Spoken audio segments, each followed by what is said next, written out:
చీర తెచ్చినవా నీ మోకానికి? అగో ఇప్పుడు కట్టుకున్న చీర ఎవరు కొనిచ్చిర్రే? ఇదా? ఆ నీ లుంగి కొంటే ఈ చీర పుక్కెట్లు వచ్చింది.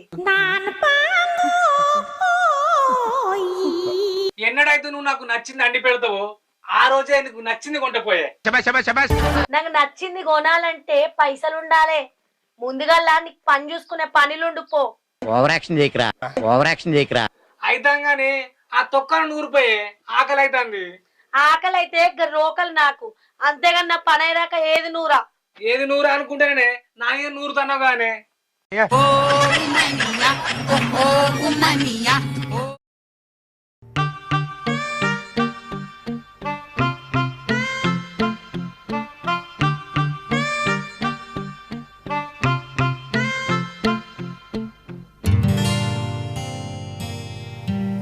అవో నువ్వు బాగానే ఆలోచిస్తున్నట్టున్నావు.